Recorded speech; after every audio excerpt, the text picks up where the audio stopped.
All right, everybody, welcome. I'm glad that you're all here. So today I want to talk about God, like one of the more difficult concepts for us to talk about. I think one of the more interesting, certainly one of the more important, but not something that all humanists necessarily agree on, that there are different perspectives, different ideas, different ways of approaching this sort of issue. I titled today's talk, The God I Don't Believe In. In an effort to reference a couple of things. Like there's two different kinds of things that atheists often say, right? One is that they usually come from somewhere, right? So somebody will say, well, the God I don't believe in is a Lutheran God, right? Or the God I don't believe in was a Catholic God, or something like that, right? It references the place where they were and the place that they left. The other thing that atheists sometimes say, right, when they're talking to theists, particularly monotheists, right, is I just believe in one less God than you do, right? You don't believe in a whole bunch of other gods, right, and I don't either. You believe in one, I believe in just one less. So I thought it was a nice kind of way to premise this talk, to bring this forward.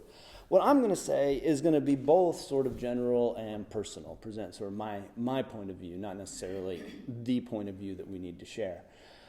But that gives us an opportunity after this to talk about that, to sort of explore this concept and what it does for us and what we believe in it and what we don't believe in it and what doesn't make any sense and all of those kinds of things. Because I think this is a concept that people wrestle with most of their life, and that wrestling is one of the more interesting parts.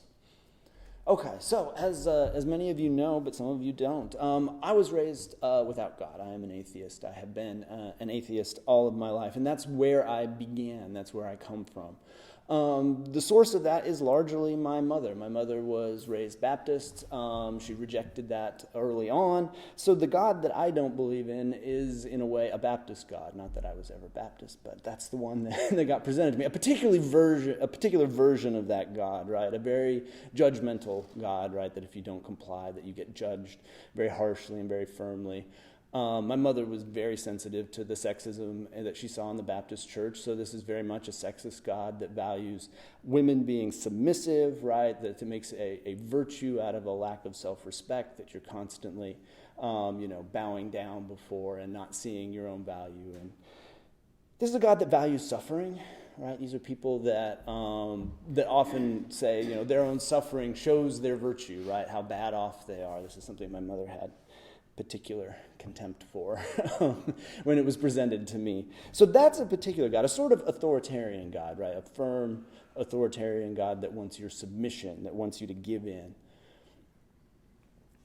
And that shaped my atheism, the way that I approached the world and thought about the world, right? It puts an emphasis on this sort of self-respect. That's front and center. It puts emphasis on a kind of rebellion, right? If you're not going to accept an authoritarian God, when you stop believing in that God, then there's a sort of rebellion that comes. So when I read Albert Camus, first years of college, first months really, that really registered with me and connected to me, because he writes about an atheism that is a rebel, right? That is to say, rebelling against the meaninglessness of the universe, right? The atheist stands out against that kind of thing, and that made sense.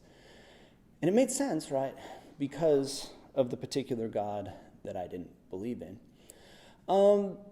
I've since learned, and I think a lot of Christians will say this, like the God that I say that I didn't believe in, right, that I didn't come from, they'll say, well, that's not my God either, right? I don't believe in that one either. So there's a lot that will say, you don't know my God, right? And this will be one of the shapes that their evangelism will take. Because when you see somebody's religion from the outside, right, it's easy to sort of caricature it, to reduce it to these thin little beliefs of one kind or another, to miss the role those beliefs play in somebody's life, the way that they cash out. I think this is particularly sharp when we think about the things that people tend to say that they don't really seem to mean, right? So if you think about religious people, they'll often say that, atheists can't be moral, that they'd go around raping and murdering. But notice that they never seem to actually mean that. That is to say, they never treat atheists like that's really what they're about to do, right? They say those things all the time, left and right. You can't be moral without this. And then they, make contracts with atheists and shake your hand and just treat you like you're a normal human being. So they're saying some words they don't seem to believe in.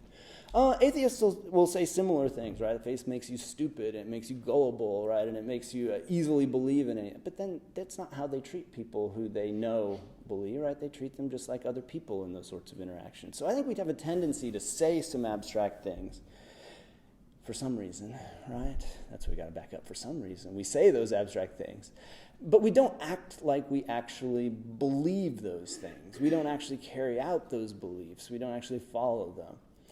So it's playing some sort of role in our lives to say those things is playing some sort of role in our lives that I think we don't really fully understand, right? Because we don't really quite believe what we're saying, or we say it at times for reasons we don't understand. Okay. So let's talk a little bit about some of these traditional conceptions of God. There are different ways of conceiving God. One of them is a person, right? God is essentially just a really smart, really powerful person, very much like us. Or maybe it's supposed to be the other way around. We're very much like God. But either way, right? It's very much one way. A person that looks like us, that talks like us, that does things like us, right? A straightforward sort of literal interpretation of who this God is. Many gods were initially at some sort of location, right? The top of Mount Olympus or any of these other kinds of places. And so we can go there and see that we don't actually find those kinds of gods in those kinds of locations. People talk about the voice of God talking to them, but we very rarely get anybody who thinks that's like literally like a voice, like, you know, the ordinary way you hear another human being. Sometimes, and even then you worry about their sanity, right? So the voice of God, the decisions of God, these things get fuzzy. This sort of literal, personal interpretation of God usually gives way to a looser one that David Hume calls the mystical vision of God. That claim is, of course, God's ways are not our ways. So if we say God's intelligent, very, very intelligent, we'll say, well, what's that like? Well, it's not at all, or it's very little, like us being intelligent, right? Because if I'm intelligent, what does that mean? It means that I remember more things, or that I think somewhat quickly, right? That I can reason through a chain of... But of course, if God is all-knowing, right, everything just appears, isn't anything like that. Or if you think about power, right, there are some things that are easier for me and some things that are harder. I was doing yard work before I came out today. Chopping through branches was a bit of effort, right, to try to get them through there. Other things came. But of course, if God is all-powerful, nothing is easier or harder. Those basic things that I understand in terms of my own agency, which means God doesn't have to reason about what to do in the same way I do, right? I have to say, I've got limited energy. Where am I going to put it, right? Is it worth going here or there or the... But if nothing is hard for God, it just doesn't, I don't see how however God reasons about this, he's not very much like us, right? That's a mystical vision of God, right? God's ways are not our ways. God's mind is not our mind, right? God's powers are nothing like ours, right? There's a very remote analogy between us and God. So on one hand, you have sort of a literal person, right? And on the other hand, you have something that is remotely analogous to a person. Like that's what we say, but God's really bigger than that and broader than that. The case for the literal person, right, one who's very much like that, has been attacked over and over again. I think those are very familiar arguments. We can talk about those if we want to, but I think those are very familiar arguments. The mystical one gets away from a lot of those, right, by simply being able to say, God's not like us, right? Why did God design the world the way he did? I don't know, right? I can't understand it. It's beyond me, right? That's a way of getting around some of those concerns. So I like David Hume on this when he comes to it, right? On the one hand, he thinks that the theist, right, will then say the original intelligence is something very different from human reason. Well, what about the atheist? What does the atheist have to say about the universe, right? Whatever created the universe looks something like intelligence. I mean, it's very clever the way things work and connect. It's got some remote analogy to intelligence, right, in the ways that it connects. So Hume thinks this is just a difference of words, right? Some people want to call it God, some people don't, but there isn't underneath it any real disagreement. Once our conception of God becomes sufficiently mystical, there isn't a difference between atheism and theism, right? They're just disputing which word we want to label this vague thing, right, that we're looking at. Of course, the words you choose do seem to matter, right, if we think about that. So maybe they matter in a different way, right? Maybe it's not that it's a literal description that's different. Maybe it's the way it guides us, the way it makes us feel, right? The way it enables us to interact with each other. Maybe the difference is a difference in a practical difference, right, in the way that we engage with each other.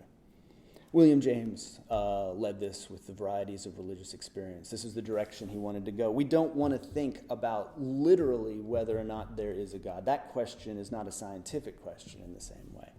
It's a practical question, right? How does this concept guide us? And James pioneered this idea. There are two different kinds of people. He calls them tough-minded and tender-minded. By the way, that's not meant to be a value hierarchy. James definitely thought that he was tender-minded, like he's on that side. So it's not saying weak and strong or something like that. It's tough-minded and tender-minded. And William James put himself on the tender side. But that character, right, that temperament determined it. That there were some people who were tough-minded, that they engaged the world in that kind of way. And for them, it made sense to say there is no God, right? We're not going to call that abstract principle that created the universe, right, God, because they're tough-minded in the way that they want to engage. They're rigorous and detailed, and that just leads them away from it. And the tender-minded like the way that word leads them. It guides them to think about love and connection, right, about reverence and so forth. And they find that useful and helpful and comforting.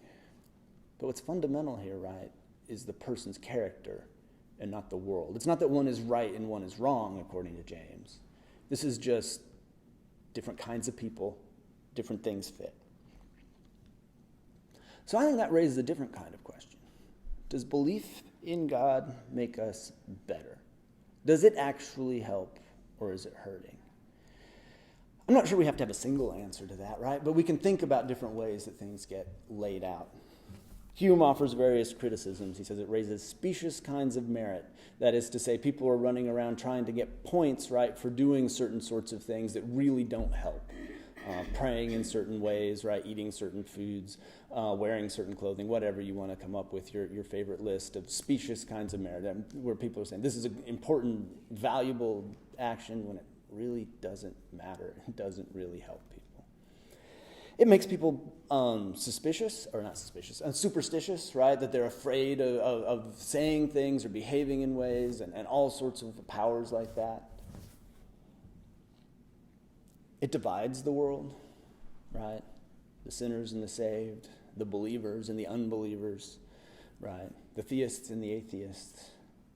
So it's easy to point to ways that it leads us badly. We can also list some ways that it might lead us well, right? Thinking of everyone as children of God, as brothers and sisters, right, in this sort of thing, has brought people together. Seeing that we all have flaws, right? We're all sinners, right? It's a way of saying we all have flaws, we all have limits, we all have things we don't understand. That can be a way of being more gentle with each other, of being kinder to each other, being less judgmental. So I think something we might want to talk about, right, are the details. Like which beliefs lead us well and which one lead us badly? Which ones help and which ones get in the way? Which ones do you have to believe in God for? Which ones are adaptable to different circumstances? I want to end with the observation that Hume uses at the end of the dialogues concerning religious experience. He says, after looking at all of these arguments, page on page of detailing all of the arguments, he thinks the position we come to in the end is that if we were born with a belief in God, we would find no reason to reject it. We could constantly just keep adapting our belief, right, to whatever facts were out there to keep maintaining it. And if we weren't, we would find no reason to adopt it. We didn't have the belief in God. We can find nothing out there that says, we must change our minds and we must now adapt to this. Which takes me back to where I started, right? I began as an atheist. That's where I started. That's the place that I began into the universe. And I found no reason to change it, even as I've learned about different conceptions of God rather than the one that I wasn't raised to believe in. It's never been something that I would add. But maybe it really depends on where you start as to where you're going to end up.